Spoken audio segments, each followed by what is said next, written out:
On an ordinary weekday morning, the experience of money is unremarkable. A balance appears on a screen, a payment clears without comment, a card is tapped, a receipt printed, and the moment passes. For most people, this routine has become so reliable that it no longer feels like an achievement of complex systems. It feels natural, almost physical, as if money itself resides safely behind the glass of an app or the walls of a branch. The machinery that makes this possible remains out of sight, and that invisibility is part of its success. What is rarely considered in these moments is how conditional this experience has always been. The smoothness of access depends not on ownership in the strict sense, but on institutional continuity. Money in a bank is not stored in the way objects are stored. It is promised. The promise is honored as long as the institution remains solvent and the system around it continues to function as designed. This arrangement has held for long stretches of modern history, long enough to make its underlying fragility easy to forget. When people speak of bank failure, they often imagine drama, crowds at doors,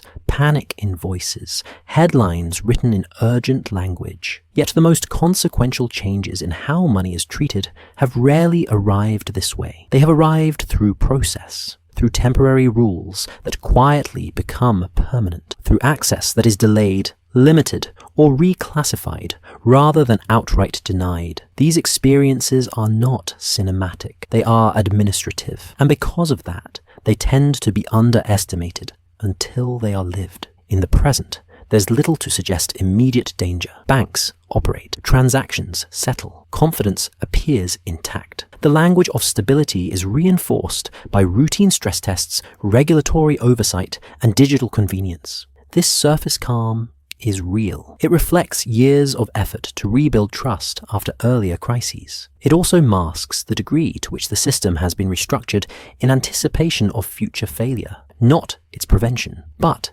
its management. That distinction matters. Modern banking frameworks no longer assume that failures can be avoided entirely. They assume instead that failures will occur and must be contained. This assumption represents a shift from earlier eras, when collapse was treated as an anomaly demanding extraordinary intervention. Today, collapse is treated as a scenario to be resolved through predefined mechanisms. These mechanisms are designed to preserve the system, even if individual institutions do not survive intact. For depositors, the implications of this shift are subtle. Day to day, nothing feels different. The promise of access remains. Insurance schemes exist, limits are defined, and the expectation of continuity persists. Yet, the relationship between depositor and bank has been quietly reframed. Deposits are no longer seen primarily as protected stores of value, but as part of a broader liability structure that can be adjusted under stress.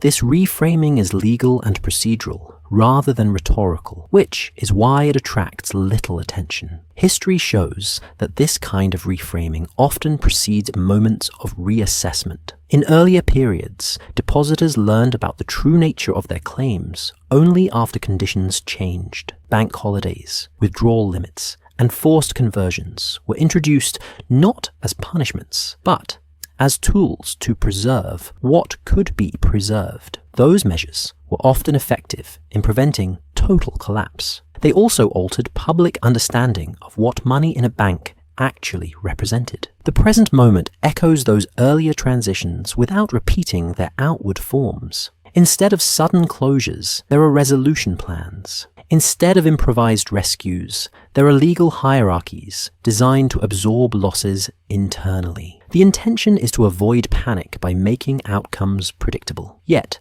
predictability at the system level does not guarantee comfort at the individual level. It guarantees only that losses, if they occur, will be allocated according to rules rather than discretion. As 2026 approaches, the relevance of these frameworks becomes more concrete. Many of the transitional periods that followed past reforms reach completion. Instruments designed to absorb losses mature. Resolution authorities gain clearer mandates. What was once preparation becomes readiness. This does not imply that failures are imminent. It implies that the system is positioned to act if they occur. The quiet tension lies here. Readiness changes expectations even when nothing happens. It influences how institutions plan and how risks are assessed. It also influences how money behaves under stress. When banks fail in such an environment, the question is no longer whether deposits are affected, but how and to what extent. The answer depends on thresholds, legal definitions, and the sequence of resolution, not on assurances made in calmer times. Late in this opening phase, history begins to press closer, not as a warning, but as a pattern. Systems that appear stable often are until they are not. The transition between these states is rarely marked by a single cause. It is marked by the convergence of conditions that have been visible in fragments for years. High leverage, interconnected balance sheets, confidence built on routine rather than understanding. None of these guarantee failure. Together, they shape how failure is experienced when it arrives. Modern politics, for all its noise, plays only a secondary role here. Banking frameworks are slow to change and resistant to short-term influence. They are built to outlast administrations and electoral cycles. This endurance is a strength. It is also why their implications unfold gradually, independent of headlines. The rules governing deposits in a failure scenario are not reactions to current events. They are the product of long reflection on past collapses and the costs of improvisation. At this stage, nothing has happened, and that is precisely the point. The experience of money remains smooth because the system is functioning as intended. The risk lies not in imminent disruption, but in the gap between perception and structure. Depositors perceive money as immediately accessible and fully protected. The structure treats money as a claim subject to hierarchy under stress. This gap can persist indefinitely without consequence. History shows that when it closes, it does so quietly, through procedure rather than spectacle. This is the foundation for understanding what happens to money when banks begin to fail again. Not a prediction and not a warning, but a recognition that the system has been designed with failure in mind. The consequences of that design are rarely felt until they are needed. When they are, the experience is less about loss in the abstract and more about the realization that safety has always been conditional, even in the calmest of times. When banking failures recur, the pattern that emerges is not one of sudden collapse, but of reclassification. Money does not disappear first. It changes status. What was once immediately available becomes subject to review. What felt like cash reveals itself as a claim. This is not a moral judgment or a policy failure. It is a structural reality that has appeared whenever financial systems have been forced to reconcile promises with balance sheets. The mechanism behind this process is older than modern banking. Banks have always operated by transforming short-term claims into long-term commitments. Deposits fund loans. Liquidity relies on confidence. As long as withdrawals remain within expected bounds, the system functions smoothly. Trouble arises not when assets lose all value, but when timing and confidence diverge.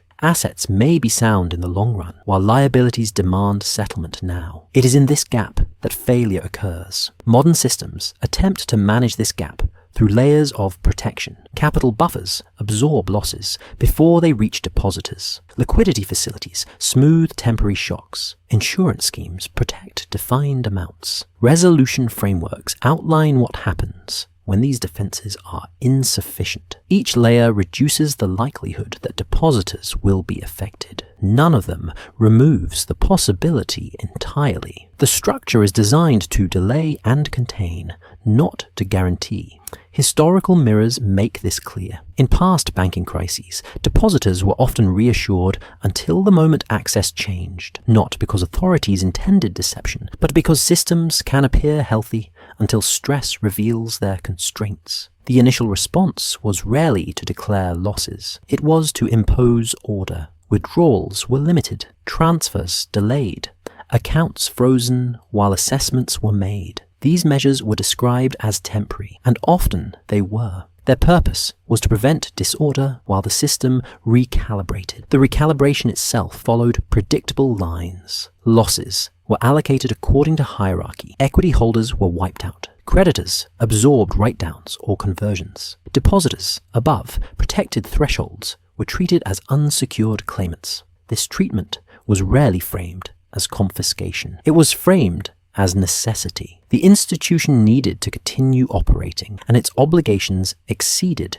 its immediate resources. Someone had to bear the difference. What distinguishes the present framework is that these steps are no longer improvised. They are codified. Resolution authorities are empowered to act quickly, sometimes over a weekend, to restructure a failing bank before markets reopen. The goal is continuity of essential functions, rather than preservation of every claim. From the system's perspective, this is success. Payments clear, payrolls run, commerce continues. From the depositor's perspective, the experience can feel disorienting precisely because it lacks drama. There is no collapse to point to, only a change in access or value. Numbers are often cited to anchor expectation. Insurance limits are specified. Capital ratios are published. Stress scenarios are disclosed. These figures matter, but they do not alter the underlying pattern. They define boundaries rather than outcomes. Above certain thresholds, deposits are protected. Below them, they are not. The distinction is legal, not emotional. In everyday life,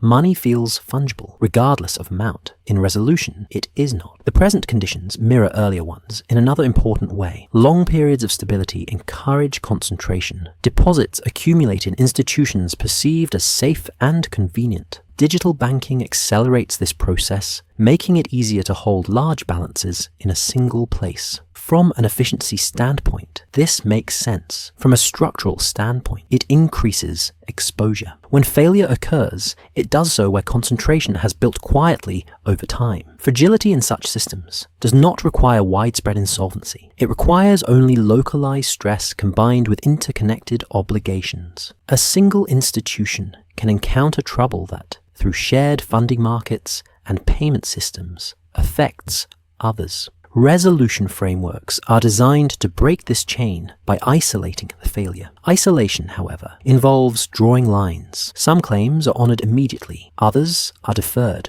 converted, or written down. The lines are drawn according to rules, not sentiment. The mirror to past crises lies in the realization that these rules, once applied, reshape behavior long after the event. Depositors become more attentive to thresholds. Institutions become more cautious in attracting certain types of funding. The system adapts, but it does so by redistributing risk rather than eliminating it. Stability returns, but with altered expectations. In this context, the phrase bank failure can be misleading. Failure does not necessarily mean closure. It can mean resolution. The bank may reopen under a new structure, with new capital, and with depositors able to access funds again. The experience is not one of total loss, but of interruption and adjustment. For many, the most significant impact is not financial, but psychological. The assumption of uninterrupted access is replaced by an understanding of conditionality. This conditionality is the structural heart of the pattern. Money in a bank is safe because the system is stable. When stability is questioned, safety is renegotiated according to predefined rules. These rules are designed to be fair in aggregate, not comforting in detail. They reflect a judgment that preserving the system matters more than preserving every expectation formed during calm periods. As present conditions echo these historical patterns, the emphasis remains on fragility rather than catastrophe. Banks can fail without the system collapsing. Depositors can be affected without losing everything. The experience is uneven, shaped by thresholds and timing. What remains consistent is the way in which money's meaning shifts under stress, from a simple balance to a claim subject to process. This is the pattern that informs what happens when banks begin to fail again. Not an abrupt disappearance of money, but a reordering of access and priority. The mechanisms are visible in advance, written into frameworks and statutes. Their activation feels sudden, only because daily experience rarely prepares people for how quietly and methodically systems respond when continuity is at risk. When banking stress moves from possibility to experience, it does not announce itself with clarity. It arrives as a sequence of small interruptions that are easy to rationalize in isolation. A transfer takes longer than expected. A notice appears explaining a temporary limitation. Customer service scripts change tone, becoming more careful with words like access and timing. None of these moments feel decisive. Together, they form the texture of transition that people later remember as sudden. This is why collapses are often described as gradual until they are not. The gradual phase unfolds within institutions, where balance sheets are reviewed, liquidity is measured in hours rather than quarters, and legal options are prepared without being named publicly. The sudden phase occurs when those preparations are executed. For the public, execution feels abrupt because the preparation was invisible. For the system, it feels overdue. Triggers are unpredictable because they are rarely proportional to underlying conditions. A modest loss, a rumor, a change in market sentiment can expose stresses that have existed for years. The conditions, however, are visible long before. High leverage, concentrated deposits, reliance on short-term funding, interconnected obligations. These features do not cause failure on their own. They shape how failure unfolds when confidence falters. In such moments, money behaves differently. It does not vanish, but it pauses. Access becomes mediated by process. Claims are assessed. Priorities are enforced. The distinction between insured and uninsured balances, between immediate access and deferred settlement, becomes operational rather than theoretical. For those affected, the experience is less about numbers than about time. Time to wait, time to understand, time to adjust expectations. The lived consequences are uneven. Some people notice little more than a delay. Others encounter limits that force changes in routine. Businesses may find payroll timing affected. Households may discover that funds assumed to be liquid are temporarily unavailable. These experiences are rarely framed as losses at first. They are framed as inconveniences. Over time, their significance becomes clearer. What history shows is that the emotional impact of these moments often exceeds their financial impact. The realization that access is conditional alters behavior long after balances are restored. Trust becomes more selective. People pay attention to details they once ignored. Jurisdiction matters. Insurance thresholds matter. Institutional health matters. The system continues to function, but the relationship between people and their money changes. This shift in perception is the quiet aftermath of banking stress. It doesn't lead to universal withdrawal or panic. It leads to caution, to diversification, to shorter horizons. These adjustments are rational responses to experience. They are also cumulative. Over time, they reshape how money moves through the system, making it more fragmented and, paradoxically, more resilient to certain shocks while more sensitive to others. The unpredictability of timing doesn't negate the visibility of structure. Bail-in frameworks, resolution authorities, insurance limits. These are not emergency inventions. They are standing features of the system. Their presence signals acceptance that failure is not an aberration, but a scenario to be managed. When they are used, the outcome reflects priorities embedded long before the event. For individuals, the most important realization is often the simplest. Money in a bank is a relationship, not an object. It depends on institutional continuity and legal process. During calm periods, this distinction feels abstract. During stress, it becomes concrete. The transition between these states is what creates the feeling of suddenness. The year 2026 matters in this context, not as a prediction, but as a marker of readiness. By then, many of the frameworks designed after earlier crises are fully implemented. Instruments intended to absorb losses are in place. Authorities are empowered to act decisively. The system is prepared to manage failure without improvisation. Preparation reduces chaos. It does not eliminate consequence. When banks begin to fail again, the system's response will likely be measured rather than dramatic. Institutions will be resolved. Functions will continue. Losses will be allocated according to hierarchy. From a distance, this may look like success. From within, it will feel like adjustment. The difference between those perspectives is where most misunderstanding arises. The final realization is quiet and personal. It is not about fear, and it does not demand action. It is about understanding that stability is not the absence of failure, but the capacity to absorb it. Money remains essential, useful, and, in most cases, accessible.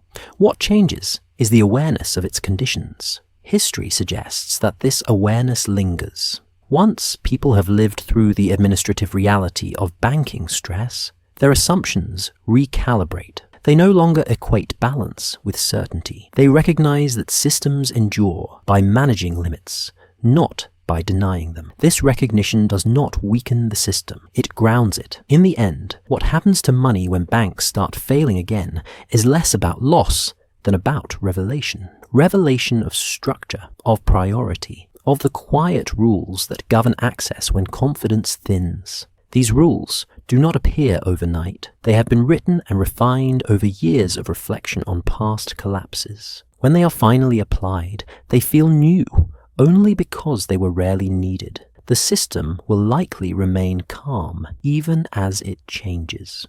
That calm is not illusion. It is the product of design. The risk lies not in the presence of rules, but in forgetting that they exist. When they come into view, they do so without spectacle, through process, rather than panic. By the time the shift is widely understood, it will already be part of how money is experienced, not as something stored, but as something mediated by institutions that, like all